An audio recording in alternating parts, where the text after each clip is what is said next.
नमस्कार दोस्तों, आप सभी का बहुत बहुत स्वागत है एमपी एग्जाम वाला में। और हम सभी आपके लिए कुछ अपडेट लेकर के आए हैं। तो अपडेट क्या है कि यहाँ आपने जैसा देखा था कि कैलेंडर तो जारी हो गया है व्यापम का, लेकिन उसमें अभी एमपीएसआई को ऐड नहीं किया है। तो क्या सर एमपीएसआई नहीं होने वाला है? तो एमपीएसआई जहां तक जो खबरों में न्यूज आ रही है उसके हिसाब से जो गृह विभाग ने यहाँ जानकारी मांगी है, पूरा का पूरा ये जो पीएचक्यू होता है हमारा, उसके अंतर्गत एक दो कटिंग्स भी आई थी न्यूज़पेपर्स में कि यहाँ एमपीएसआई के बारे में सारी जानकारी, पदों की जानकारी और अन्य जानकारी मांगी जा रही है। और एक बड़ा एग्जाम है, आपको पता है व्यापम का सबसे या ईएसबी का सबसे बड़ा एग्जाम एमपीएसआई है। तो एमपीएसआई ऐसे कैलेंडरों में जारी ना करके एक बड़े तौर पे सरकार भुनाने की कोशिश करती है। और ये निश्चित तौर पे काफी लंबे समय से 2017 के बाद से अभी तक एग्जाम नहीं हुआ, पूरे लगभग 7 साल हो चुके हैं। और अब पूरी संभावना है कि यहां पर अब एमपीएसआई की वैकेंसी आने वाली है।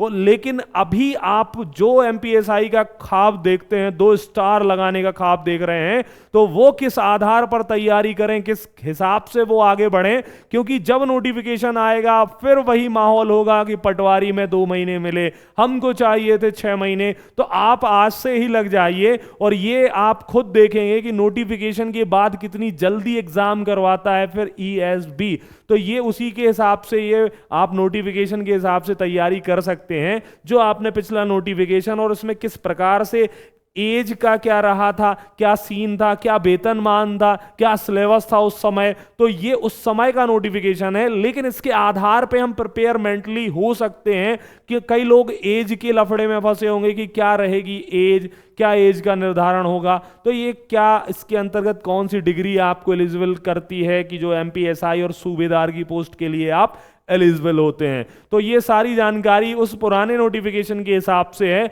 लेकिन बहुत जल्दी हम उम्मीद कर रहे हैं कि नया नोटिफिकेशन आने वाला है और आप सभी तैयार रहें निरंतर, क्योंकि एक साथ जो निरंतरता के साथ आप तैयारी करेंगे तो ही अपने लक्ष्य को प्राप्त करेंगे। क्योंकि आप नोटिफिकेशन आने का वेट करेंगे और 1-1.5 महीने में एग्जाम हो जाएगा और आपकी तैयारी में परिपक्वता नहीं आ पाएगी। तो आज से ही लग जाइए।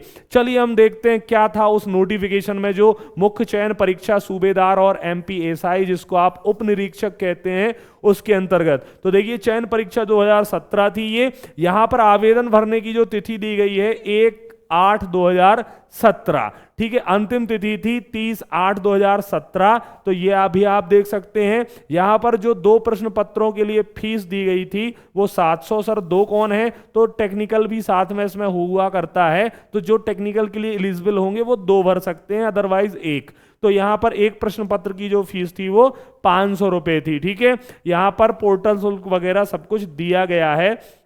अब देखिए आप यहां पर जो परीक्षा की दिनांक है ये लिखा है 22/10/2017 और 29/10/2017, मतलब 8 यहां पे दिख रहा है आपको और यहां 10, मतलब 2 महीने का ज्यादा से ज्यादा गैप मिला था, 2 मंथ्स का। अब आप सोच सकते हैं अगर आप इंतजार कर रहे हैं कि नोटिफिकेशन आएगा तो आपको बहुत कम तैयारी में समय मिलने वाला है। तो अभी जाग जाएं और लग जाएं, क्योंकि आप देखेंगे कि एग्जाम बहुत जल्दी पास आ जाएगा। उस समय यहां पर लगभग जो टोटल वैकेंसीज आई थी वो आप देखेंगे सूबेदार, उप निरीक्षक, है ना, विशेष शाखा उप निरीक्षक, क्यूडी रेडियो उप निरीक्षक, तो इनकी सबकी अलग अलग न्यूनतम योग्यता होती है। लेकिन हम ओवरऑल अगर हम जो जिला बल होता है, जिला बल के उप निरीक्षकों की बात करें तो 208, ओवरऑल 303।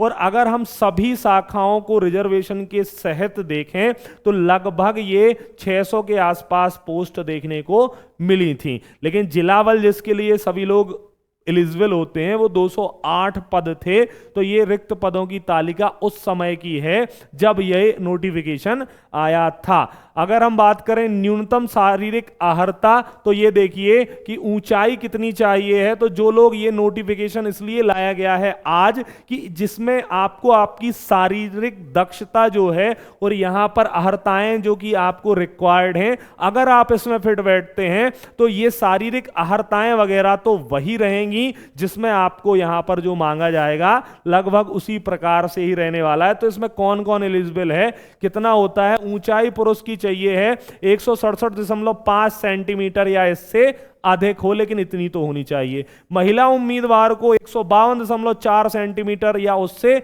अधिक होना चाहिए। सीना पुरुष का जो है सीना बिना फुलाए 81 सेंटीमीटर होना चाहिए और फुलाने पर 86 सेंटीमीटर का होना चाहिए। ठीक है, इसके अलावा अगर हम बात करें तो यहां लिखा हुआ है 86 सेंटीमीटर का सीना फुलाने एवं बिना फुलाने में कम से कम 5 सेंटीमीटर का अंतर होना चाहिए। इस विषय में किसी भी प्रकार की छूट नहीं दी जाएगी, तो आपको अपने सीने का ध्यान रखना है। शारीरिक रूप से अपंग नहीं होना चाहिए। अभ्यर्थी में नौकनी होते हैं ना, जो आपने देखे होंगे दोनों घुटने ऐसे जुड़ जाते हैं, नौकनी, फ्लैट फुट या कोई भी दोष नहीं होना चाहिए और मेडिकली फिट होना चाहिए।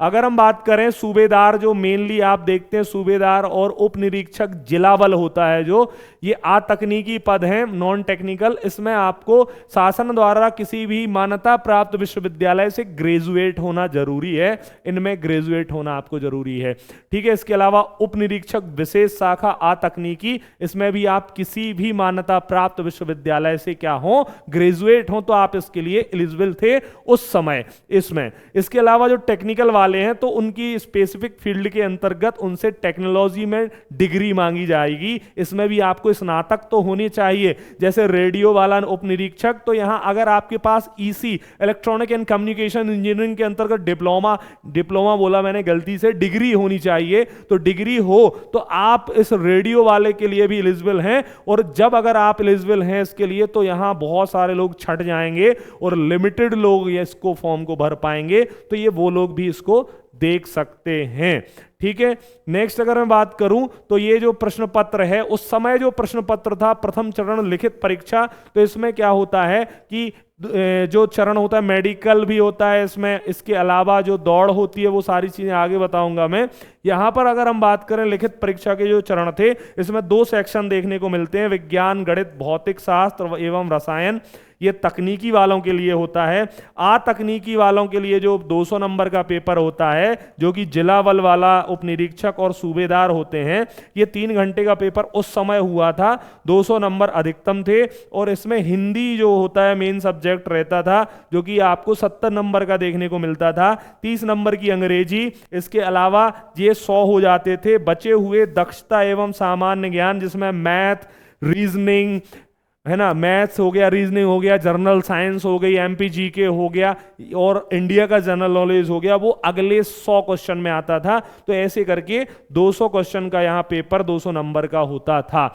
अब दौड़ की बात करें हम, तो 800 मीटर की दौड़ उस समय होती थी। अब पुराने पैटर्न पर बढ़ाने की यहाँ पर बात कही गई है, लेकिन अभी तक के लिए 800 मीटर की दौड़ होती थी।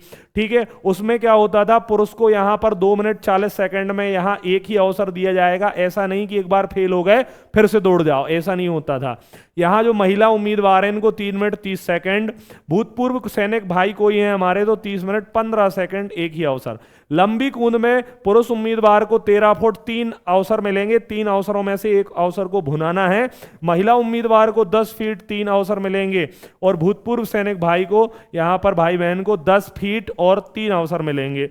ठीक है, गोला फेंक भी होता है इसमें, तो यहां पर जो पुरुष उम्मीदवार है इसको 19 फीट फेंकना है। यहां पर गोले का वजन भी दिया गया है 7.260 किलोग्राम, 3 अवसर मिलेंगे। महिला उम्मीदवार को यहां पर 15 फीट और गोले का वजन आपका 4 किलोग्राम, 3 अवसर। भूतपूर्व सैनिक जो भाई बहन हैं इनको 15 फीट, गोले का वजन 7.260 किलोग्राम, 3 अवसर उनको भी इसमें मिलेंगे। तो ये तो थी कि दौड़, लंबी कूद और गोला फेंक 3 चीजें होती हैं इसमें शारीरिक परीक्षण के अंतर्गत। फिर होगा मेडिकल और फिर इंटरव्यू भी था उस समय।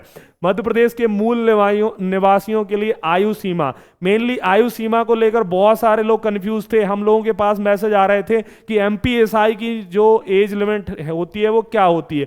तो देखिए वर्तमान समय में अगर हम बात करें तो यहां पर देखा जाए तो कुल मिलाकर के जो अनारक्षित वर्ग का पुरुष आवेदक है, मध्य प्रदेश का निवासी है, तो मध्य प्रदेश में जो छूट मिलती है उसको स्टेट का होने के कारण ओवरऑल एज, आप सीधा इसको ध्यान रखें, 33 ईयर्स। वहीं महिला आवेदक अनारक्षित तो आप देखेंगे इसको 38, यहाँ पर 38 हमारी जो महिलाएं हैं उनको 38 वर्ष मिल जाती है। इसके अलावा अगर आप अनारक्षित, अनुसूचित जाति, अनुसूचित जनजाति एवं पिछड़ा वर्ग से आते हैं, चाहे आप महिला हो या पुरुष हो, मतलब ओबीसी, एससी, एसटी, महिला पुरुष दोनों को ओवरऑल, लेकिन मध्य प्रदेश का निवासी होना यहां पर अनिवार्य है 38 वर्ष।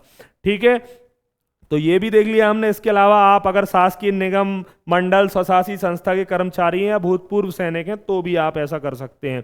पदों का वेतनमान लास्ट में आपको पता है, इसका वेतनमान 9,300 से 34,800 एवं ग्रेड पे जो है वो 3600 आपको देखने को मिल जाएगा। ठीक है, तो इस प्रकार से ये आपके लिए महत्वपूर्ण एक जानकारी थी जिसके अंतर्गत एमपीएसआई के पदों को उस समय जब 2017 का नोटिफिकेशन आया था उसकी क्या वेतनमान था, किस प्रकार की शारीरिक अहर्ताएं थी, क्या उसमें योग्यता मांगी गई थी, क्या उसके अंतर्गत पेपर होता था, कितने घंटे का पेपर था और नोटिफिकेशन के कितने दिनों बाद ये एग्जाम हो गया था। तो मात्र आपको दिख रहा होगा कि 2 महीने समथिंग मिले थे। इसलिए जाग जाओ वीरों, उठ जाओ सोए वीरों, मैं तुम्हें जगाने आया हूं। ठीक है, तो आप सभी जाग जाएं, बिल्कुल भी नोटिफिकेशन के इंतजार में मत रहें कि जब नोटिफिकेशन आएगा तब तैयारी करेंगे। हम जो पिछला नोटिफिकेशन आया था उसके रास्ते पर चलकर अपनी तैयारी को मजबूत जरूर कर सकते हैं, जो कि आने वाले समय में आपको फायदा देगा। तो आप सभी को कैसा लगा सेशन जरूर हमें बताएं। मिलते हैं एक नए सेशन के साथ, तब तक अपना ध्यान रखें और तैयारी में आज से ही लग जाइए। मैं विकास शुक्ला आप सभी का धन्यवाद करता हूं। जय हिंद, जय भारत।